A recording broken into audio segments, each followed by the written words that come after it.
kambi. Boda yaffe yabunagana ekyali nsibe olwa M23 okusaidi eyo obula tukozesa kyanika. Embeera y'abanoonyi b'obubudamu si eyo yeeraliikiza mu kiseera nga kino, naye buli kiseera tufuna era abantu abajja nga banoonya obubudamu naddala abakyala n'abaana abato abeeraliikirira nti osanga olutalo luyinza okukola ki okweyongera mu maaso ne lubakwatirayo. So on average tufuna abantu nga 23 wano nga bali Nyakabande Transit Center. Ffe tuli redde tukuuma ensalo zaffe, tetukkiriza abalwanyi bonna baveeri baba balina ebisi kubanga naffe tuli mu zooni ey'olutalo, naye nga embeera etannaba kweraliikiriza tulabika nga tugimaliriza bulungi nga bannayuganda bwe baba nga basusse kubanga tulina abantu abasukka mu 5 mu Nyakabande naye tubatwala ne beeyongerayo. Olutalo wakati w'abayeekera wa M23 n'amagye ga Congo luzze lubaawo nga bwe lusirikamu ate ne lumala ne luddamu nga gavumenti ya Congo erumirize ya Rwanda nti yeewaga abayeekera bano nge bavujjirira ensimbi ekintu Rwanda kyeyegaana. Omukago gw'amawanga ag'olukalu lwa Africa ogwa African Union gwatuuzizza olukuŋŋaana olw'amangu lunaku olw'eggulo mu kibuga Addis Ababa ekya Ethiopia ng'ezimu ku nsonga ezaateeseddwako mwe muli n'olutalo lw'e Congo. Javuddeko omukago ogutawamanga ag'obuvanjuba bwa Africa gwakkaanya ne guweereza eggye kuumaddembe e Congo okuyamba kukakanya embeera. Kyokka gavumenti ya Congo yatuuka ekiseera n'etabuka n'amagye ago n'eragira gaveeyo n'eraga nti yakukkaanya n'amagye agava mu bukiikaddyo bwa Africa gayambeko mu kutebenkeza embeera. Obwakabaka bwa Buganda bulabudde nti tebujja kukkiriza abantu abakozesa emitimbagano okuvvoola ekitiibwa kya Namulondo wabula bwakola ekisoboka kubagolola ettumba. Obwakabaka bugamba nti abantu bakola mu ngeri y'akabampaane n'okwagala okufuna abagoberera nga beeyambisa emitimbagano okwonoona ekifaananyi kya Buganda nti basaanye okwewalibwa. Babadde yeetabye ku mukolo ogw'okutuuza omwami w'omuluka gwa Mengo mu gombola ya Mutuba ena Kampala mu Kyaddondo Mariam Nansamba, minisita ow'ebyamawulire era avunaanyizibwa okunga abantu mu makaka bwa Buganda nga ye mwogezi w'Obwakabaka ow'ekitiibwa Israel Kizikazibwa Ekitooke akubiriza abantu bamanye nti Buganda lwazi nga buli agiyingirira alina okwesiba ebbiri n'anywera. Abaganda tumanyi entambula yaffe, tumanyi nti oswankule kye tokikola. Obuganda tumanyi nti omwami n'omukyala tebayombagana. Obuganda tumanyi nti beene yatuli waggulu, wagezaako okwogera beereetera ebizibu. Obuganda lwazi terukoonebwako, bantu bangi bazze ne balukoonako ne bakola ki? Tumanyi gavumenti ezaaliwo ne zigoba Bulange ne ziteekamu balakisi z'amagye ne ziteekamu biki, naye kati Bulange erimwani erimu nnyinimu Sserwataka na mu nswa oyo gwe tukkiririzaamu. Awo nno mbazzaamu amaanyi ne mbasaba temutya mubeere bagumu, tuveewo tuvumirire ebintu bino ebikolebwa n'ebyo tebijja kutujja ku mulamwa gwa Ssaabasajja Kabaka ne gavumenti ye.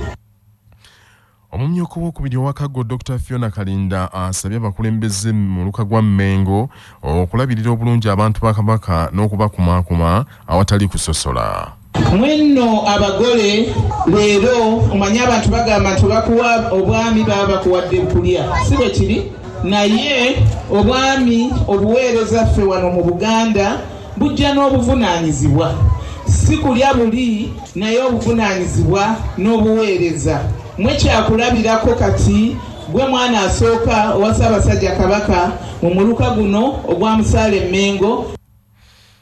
Lord Mayor wa Kampala Elias Lukwago ayakiikiriddwa kansala wa Kampala Central Moses Katabu yasabye gavumenti ekole ekisoboka etereze embeera z'abantu mu bitundu ebyenzigota kuba nabo balina ettoffaali lye bateeka ku nkulaakulana y'eggwanga. Ensonga esinga obukulu Ssaabasajja Kabaka yatuwa omulamwa n'atugamba nti tetwetaaga kubongoota. Kakati okubongoota gw'omanyi bw'okijjamu ye Ssaabasajja Kabaka yakiteekaawo. Okubongoota mukimanyi kwe kwebaka. N'olwekyo ebyenjigiriza teweebaka, ebyobulamu teweebaka, ebya security teweebaka. Ogwo mulamwa gwa Ssaabasajja Kabaka. Mukama wange Kaggo neebaza Ssaabasajja Kabaka okutulengerera abaana abato kubanga mu ggombolola ino yonna mbadde ntambula n'ow'eggombolola.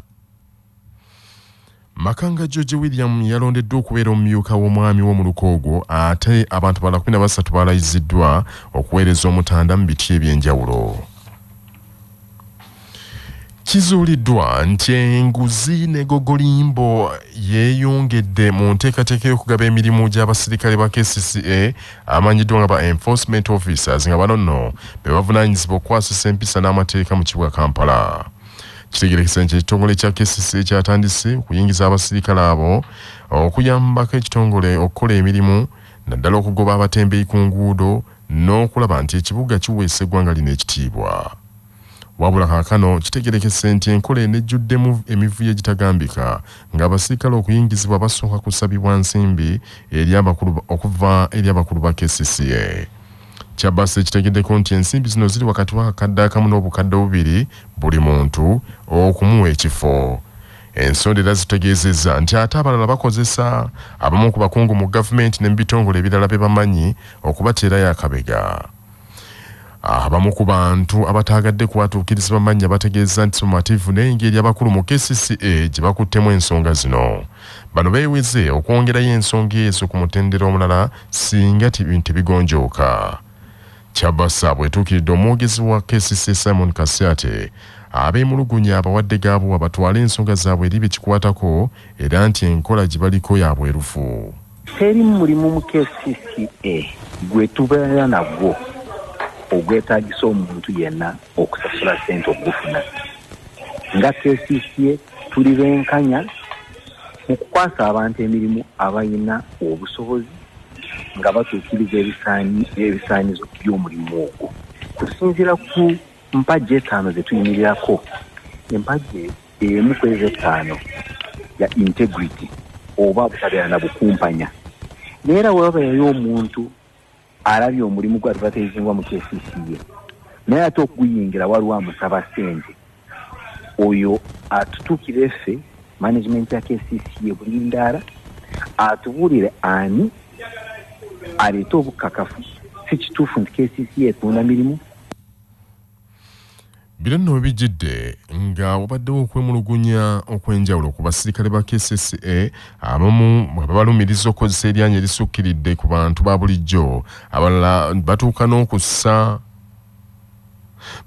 kussa eri kuba bannansi kibooko era bangi bafunye ebisago ebigambibwa nti babatuusibwako basirikale abo.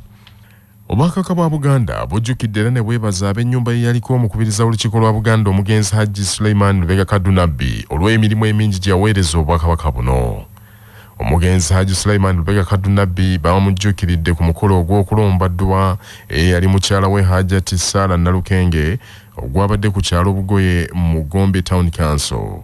Amyuka omukubiriza w'olukiiko lwa Buganda w'ekitiibwa Hajji Ahmed Rwasa yatendereza omugenzi Kadunabbi n'ab'ennyumba ye olw'ettoffaali eddene lye batadde ku Buganda n'asaba abantu b'omutanda bayigire ku nnyumba eyo.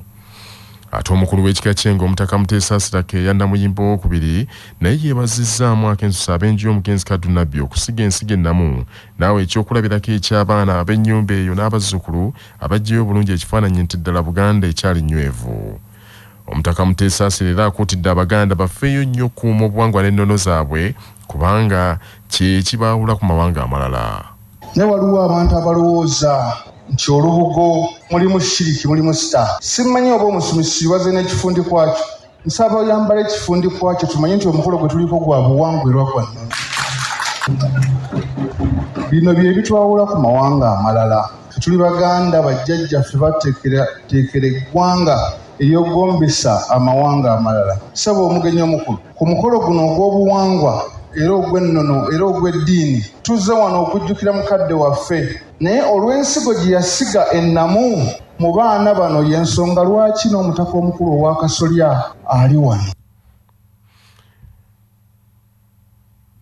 Ku mukolo ogwo omumyuka wa ssentebe wa NRM mu ggwanga era nga mwana nzaalwa y'e Butambala Haji Moses Kigongo yanenyeza abatuuze b'e Butambala abamu abatayagalira ddala kukola kyokka ate ne badda mu kunenya gavumenti nti yeebassa obwavu. Mwagalane ate mubuulirire bannammwe bakole. Butawuni bwe waffe eno nze mumanyi bulungi nnyo bulo Kibibi Kabasanda abantu okubayitako ne tubalaba nga butudde ku myeso mu kifo ky'okukola aye ne muvaawo ne mugamba gavumenti etussa obwavu. lw'abaana b'abagenzi Haji Ibrahim Lubega Kadunabi akulira ekitongole ekirungamya kampuni za insuwa mu ggwanga ekya Insurance Regulatory Authority yasiimye nnyo bonna ababa babeereddewo era neebaza bakadde baabwe okubasimira omusingi omulungi. Minisita w'ebyenguudo General Edward Katumba Amala omukolo naye yagwetabyeko bw'atyo n'akuutira abazadde banyiikire nnyo okusomesa abaana neebaza abagenzi Haji Kadunabi ne mukyala we Hajati Sara Nalukenge okusomesa abaana abagasizza ensi eno. Omugenzi Hajati Sara Nalukenge yasikiddwa Amina Nakayiza. Minisita ombeezi w'ebyobulambuzi Martin Bahinduka Mugara asiimye nnyo abasoga olw'amaanyi ge batadde mu kulaakulanya ebifo by'ebyobulambuzi naddala ekifo ekisangibwa ekyando mu disitulikiti y'e Mayuge nga kino kye kifo omulabirizi eyali omuminsane James Hannington we yattirwa. Minisita Martin Mugara yabadde n'ekibinja ky'abalambuzi abasobye mu 2000 nga kuliko n'abazungu abagenze ekyando okwetegereza omulimu gw'okulaakulanya ekifo ekyo we gutuuse n'asiima nnyo omumyuka asooka owasaba minisita era minisita w'ensonga z'omukago wa East Africa Rebecca Alitwala Kadaga olw'okuwoma omutwe mu nteekateeka ez'okuzimba ekifo ekyo n'atuuka n'okuteekawo wooteeri gaggadde n'agamba nti ekifo ekyo kyakwongera okusikiriza abalambuzi. Era akatono koolaba wano yakataddewo ekkubo lino okuva ku Main Road paka wano Galimanyige shrine eyo gy'olaba edda ejjinja eryo kubatira Bishop Hannington nga 1885 lyali liri mu lwatu ng'abantu balibitanako. Minisita w'ebyobulambuzi Mbwacha Bazinga bwa Busoga Helen Namutamba yabalambuza ebifo eby'enjawulo omuli Empuku Bishop Hannington mwe yasulanga, ekifo awali etterekero ly'ebitabo omulabirizi we yasomeranga Bayibuli, ekifo awali amazzi we yabatirizanga bakkiriza n'olwazi be baamuttira. This was the first white martyr who was martyred on the gospel mission in Uganda. So this is the first martyr we have in the country of who was martyred in 1885. The ones at Congo were martyred in 1886. So this is where the first blood, this is where we have the first Christianity blood. If you're looking for that blood, if you want to come and intercede, you want that direct contact with God, this is the best place. Omulabirizi James Hannington ye mulabirizi w'ekkanisa ebuna wonna Omungereza eyasookera ddala okujja mu East Africa eyali ku mulimu gw'okubunyisa eddiini ey'Obukristaayo. Yattibwa mu mwaka 1885 ekyando Mayuge mu Bwacha Bazinga bwa Busoga. Okuva mu ggwanga erya Zimbabwe. Zimbabwe's powerful vice president yavuddeyo n'agamba nti bajja kukola kyonna ekisoboka okulaba nti bayimiriza scholarships ezigenda oweebwa aba LGBTQ people mu ggwanga lino erya Zimbabwe. Olw'ensonga nti omukulu ono yavuddeyo n'agamba nti kino kye baagala okukola kimenya amateeka mu ggwanga erya Zimbabwe.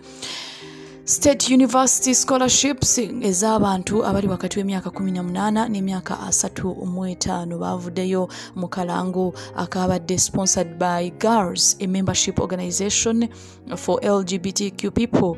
Bano bavuddeyo ne bagamba nti bagenda kubanga bagaba scholarships. Association eno yatandika okugaba scholarships mu mwaka gw'e2018 wabula recently batadde akalango nga bayita abantu abaagala applyinga bagende maaso n'okubanga basindika applications zaabwe, wabula kino kyatabudde. Vice President w'eggwanga lino erya Zimbabwe amanyiddwa nga Constantino Chiwenga nga omusajja ono Chiwenga nga mukatuliki ate nga yaliko amikomanda yavuddeyo n'avumirira ekikolwa kino ekyakoleddwa omukulu ono ng'agamba nti ezo scholarships ezo zebagaba okulaba nti basembeza abantu aba LGBTQ kikyamu. N'agamba nti amasomero gaabwe mu ggwanga lino erya Zimbabwe masomero agakulidde ku musingi ogw'okusaba ogw'eddiini ogwa Africa nga bo beewa ekitiibwa, wabula kino kyabadde kikoleddwa mu advertisement, kino kyabadde kikolwa kikyamu. Kati GIRLS association eni ya GIRLS yavuddeyo mu kalango ne bagamba nti bajja kubanga benkanya abo bonna abali mu LGBTQ oba abo bonna abasiyazi abaagala okubanga basoma bajja bawa scholarship. Era bavudde ne bagamba nti abantu bano aba LGBTQ families zaabwe tezibaagala, oluusi babasosola olw'embeera zaabwe. Kaakati bavuddeyo mu kalango ne bagamba nti bajja kubanga babawa scholarships, era tebalina kye baayogedde ku nsonga za vice president. Wabula kigambibwa nti akalango kano katabudde vice president y'eggwanga erya Zimbabwe, era yavuddeyo n'avumirira ekikolwa kino mu statement eyabadde empanvu nnyo n'ayomba ng'agamba nti abantu bano bali mu kwonoona abaana aba Africa. Stay tuned and don't forget to subscribe.